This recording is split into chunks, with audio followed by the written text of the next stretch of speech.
Hey there, crafters. Looks like we're at the satellite office today. This is my shed back at the house. It's like anybody else's shed. Lots of tools, but only over half of what you need.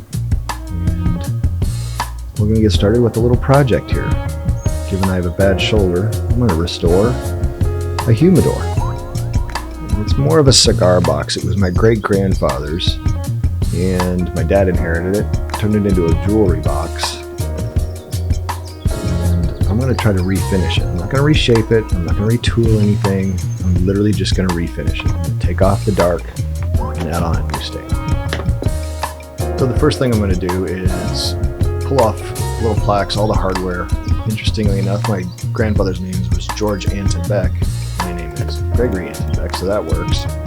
And it's kind of cool. It's his signature etched in there. I have no idea how they did that. I wish I knew. I had the idea that maybe I should polish that up, but I'm not going to take any chances with that thing. Again, my whole point to this is not to reshape the box or retool or do anything else. I just want to refinish it, give it a nice, good hardwood finish. We'll use Danish oil. We'll get into that later. And basically, I just want to make this thing look good again. It's a little beat up. It's got some sun damage. But let's see how it turns out. My father turned this into a jewelry box for my mom probably 50 years ago. And this thing's probably 110 years old as it is. Who knows how old the wood is? It's white oak. It looks really great. Beautiful character to it. Don't want a real high sheen, finish on it or anything like that. I want to try to get it where you can really feel the grain in your hands but have a nice hard finish to it. One of the things with the sanding is, again, I don't want to reshape any of the corners. I don't want to round anything over that isn't already rounded over, so I have to be real careful on those edges, keeping that sander nice and parallel to the plane of the sanding. And you can see this thing really starts to brighten up. That dark stain came right off very easily. Didn't have to take much off. I think I'm with it 120 here initially, and just taking my time, keeping that sander nice and flat. We'll get in there with our hands, get into that little groove, the little relief on the back so the thing tilts up correctly.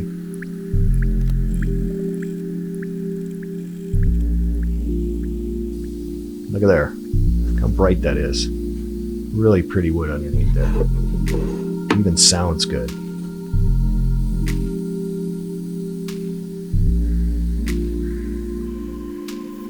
So, little dusting.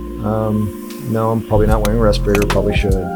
But before we get into the finishing or staining or anything like that, I'm going to pop this with some water, just a damp cloth, and that will help raise the grain on the wood.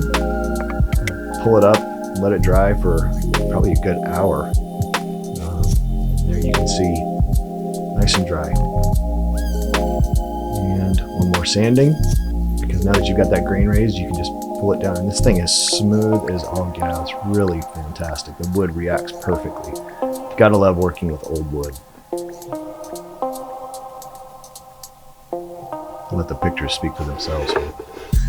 One little repair. So the top was actually glued on at some point when they built the box, and it's just split. It was just a little too thin on that corner, and there's some very old glue, or I don't know what they used to adhere that on there with.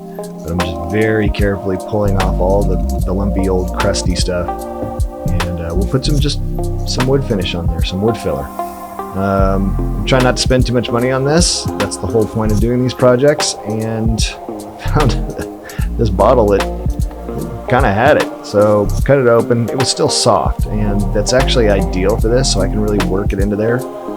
It's like a chalky clay almost. And just work it into those grooves, fill the grains, not too much, go easy. And I'll save the rest of this for later. God knows you can always use that plastic wood filler. Works really good, takes stain well, looks really pretty. I'm sure there's lots of people out there that tell me there's better products, and I'm sure there is, but I certainly wasn't going to use like an epoxy or something like that. I need to make it look like the wood is whole. Little sanding again, but you can see, fills it in. It's not perfect, but it sticks to the character of it, and we'll pick out some stain. Go to the big orange store and see what they got. kind of intentionally not going to Woodcraft or ordering, anybody's, proprietary finish. Just going to use what I can out of the Home Depot. Picked a gunstock stain. It sounds really cool, and I kind of dig the amber feel to this.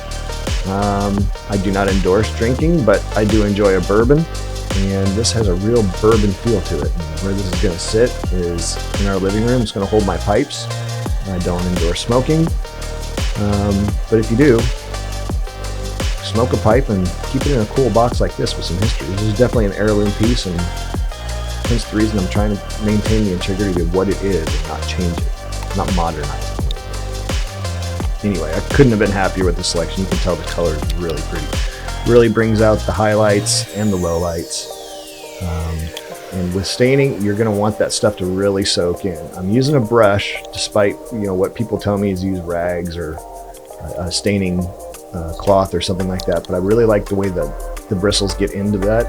Again, this is a finish that I really want to feel the grain, and so using a brush really tightens it up. You could do 2 coats. I'm going to do just 1 because I'm super happy with this color. Just so thrilled with the way this pops.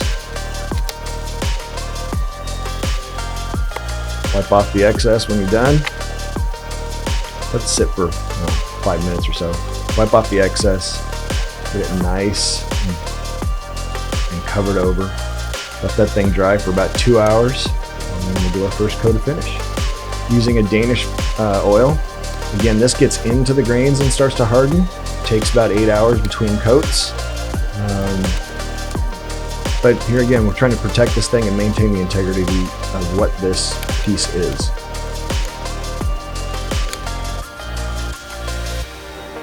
After the first coat, I'm going to rub it down with some 4/0 steel wool.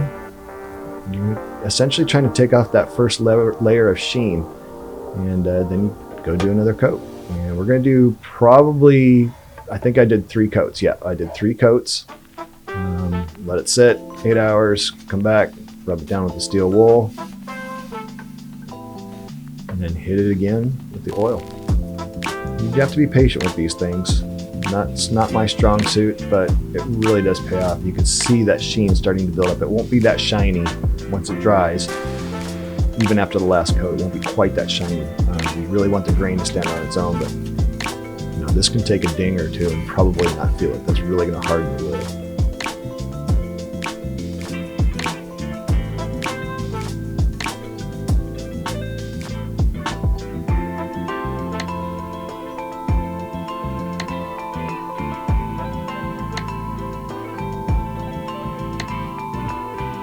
I'm going to rub it down just a little bit with a very clean cloth. It may look like I'm rubbing hard here. I'm really not. It's just a light buffing, and then improves the sheen just a little bit on the highlights. I'm holding the rag firmly. I'm not pushing firmly. And we can reassemble. Put all the hardware back on just the way it was. Make it look pretty. I had the inclination to line this with Spanish cedar, and I thought, you know what? Part of the legacy of this is that my dad did something to it and did these really beautiful, I don't know if that's velvet or what that is, but he did these really nice inlaid fabric around some balsa wood and cardboard, and it was precisely done. If you've ever tried to do something like that with these little guys, very difficult. So I'm not going to ruin it. I'm going to maintain that integrity. It looks cool. I'm not putting cigars in here. That would be a huge no-no for cigars, but pipe tobacco is kept in a pouch, and that fabric is probably 50 years old, so I don't think it's leaching anything anymore. It certainly wouldn't stain anything. Put the placard back on, and there you have it. That's what it looked like before. That's what it looks like after. Very happy with it. Couldn't be more thrilled, actually.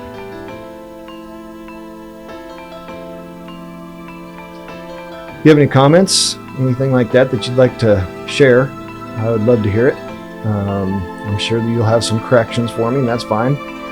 I've got some experience in woodworking, but gosh knows, man, I can learn a ton, and it's surprising how the comments can help with that sort of thing. Anyway, if you think I earned it, please like, share, and subscribe. And again, would love your comments. Cheers. Have a great day and do something crafty, man.